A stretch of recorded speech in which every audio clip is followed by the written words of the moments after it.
Et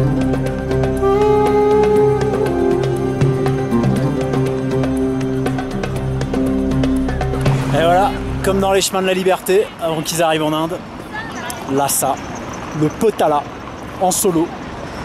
Et petite surprise, regardez qui est avec moi. Petite Stone, qui est venue de Beijing pour visiter le Tibet. Ouais, c'est quand même un coup de bol hein, de s'être recroisé comme ça, après cette épopée sur les murailles de Chine. Donc voilà, bon, on va se balader un petit peu dans les quartiers, puis après on ira dans l'arrière-pays, direction le Népal.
C'est hallucinant, en fait je découvre que certaines décorations en fait, sont faites à partir de vrais cheveux.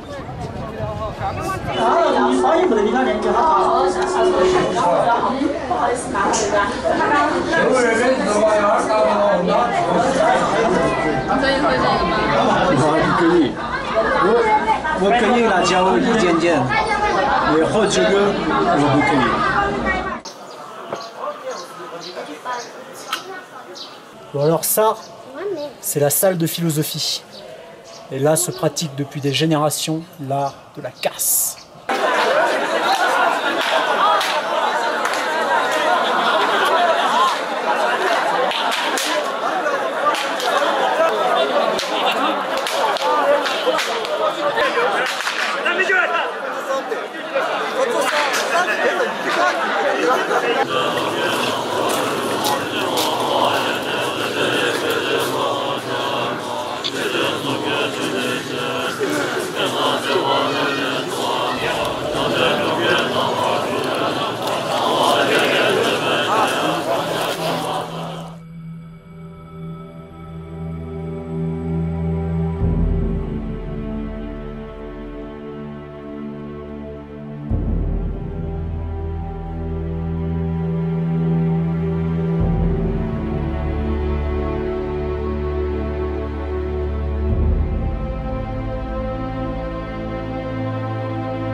Voilà, donc là c'est un célèbre lac tibétain très connu par une photo de Steve McCurry, qui avait pris le lac et la petite maison ici.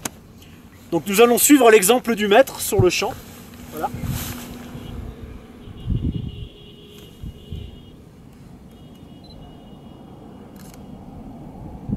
Ok. Ouais, c'est sympa, mais lui, je crois pas qu'il avait les voitures sur sa photo. Hein. Donc, soit il est venu au champ du coq, soit c'était il y a 30 ans. Voilà, triste 21e siècle. Tachidele.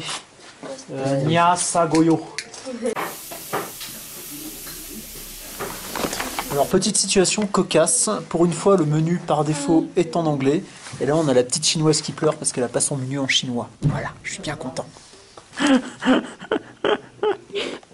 I'm foreigner now. Yes. C'est la première fois que je n'ai pas de baguette par défaut. On est vraiment de moins en moins en Chine.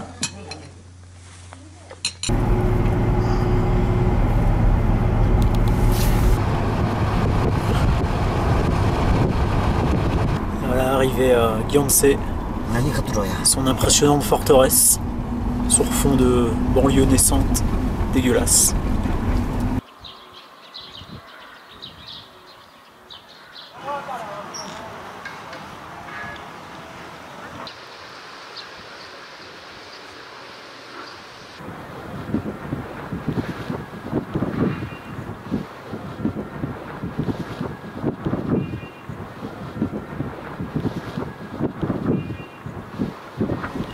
C'est hallucinant, mais cette cité, ça me rappelle encore Conan le Barbare, quand ils arrivent dans cette espèce de ville avec une tour serpent où ils doivent voler le talisman de Tulsa Doom.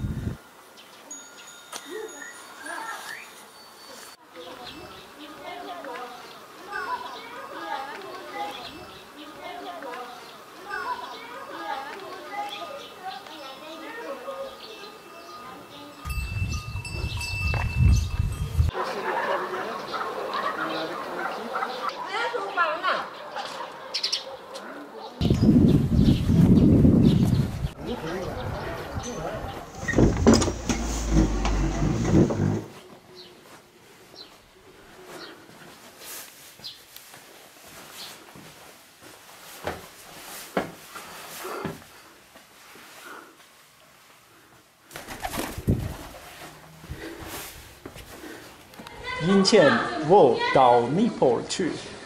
我要到北京。OK。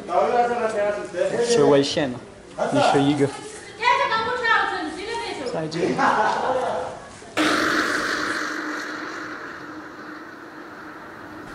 Donc là, on est à 5129 km de Shanghai, dans un bled. Tachidele. Nya Farnsi. Farnsiyin. Nya Peyul Droyo. Peyula. Peyula. Katmandou.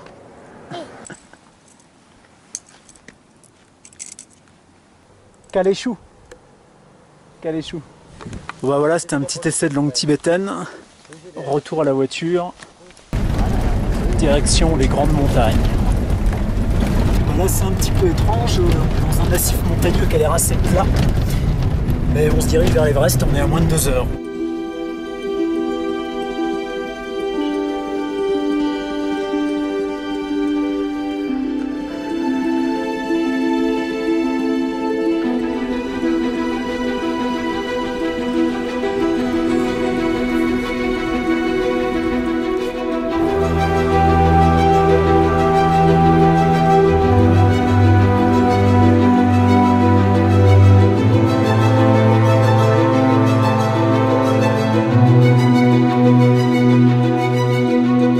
C'est l'Everest, enfin ce qu'on en voit. Et là c'est le camp de tente où on va passer la nuit. Alexander, if you want to sleep inside, it's also okay. Okay. Which one? You want to sleep here or inside? I don't mind.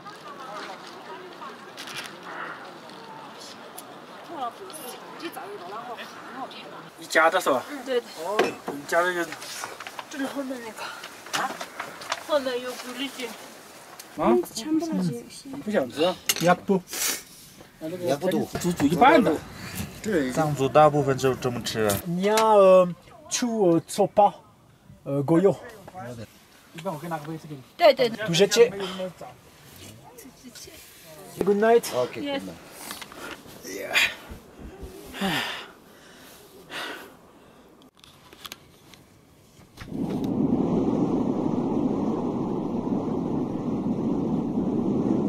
Je suis en train de faire une marche solitaire vers l'Everest et peut-être le miracle va s'accomplir.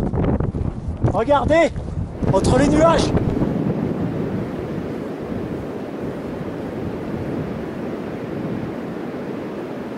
Un tel spectacle en plein été est absolument rarissime. Le mont Everest normalement accumule les nuages créés par la mousson qui vient frapper l'Himalaya. Donc en venant ici, je savais que j'avais une chance sur 10 de pouvoir le voir. Et pourtant, comme lorsque j'ai fait l'ascension du Mont Blanc l'année dernière, les nuages s'écartent à ma venue et par intermittence, le sommet apparaît. C'est un sentiment absolument extraordinaire, une sensation que... Il faut vraiment venir sur les lieux pour comprendre. Je tiens quand même à mettre un bémol, c'est que la vallée de Chamonix et le Mont Blanc, ça reste quand même nettement plus impressionnant.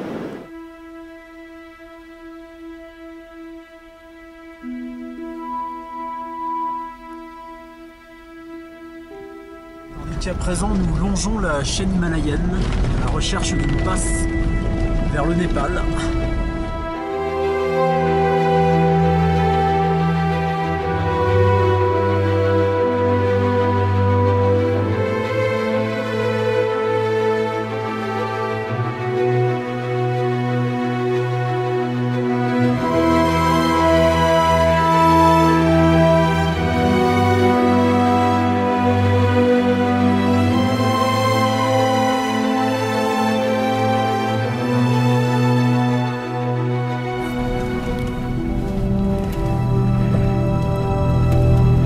Le paysage a changé d'une façon extrêmement brutale. On est descendu en altitude dans une gorge et apparemment ce serait la fameuse passe.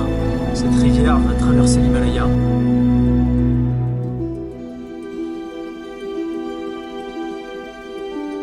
Bon, apparemment le Népal c'est de l'autre côté de la rivière. Il y a un pont à traverser.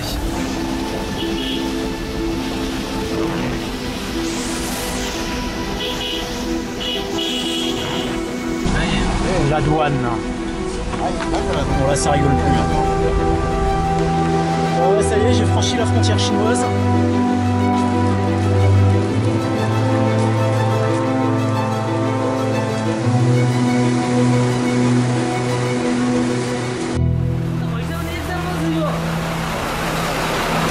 Bon bah voilà, j'ai franchi la frontière népalaise.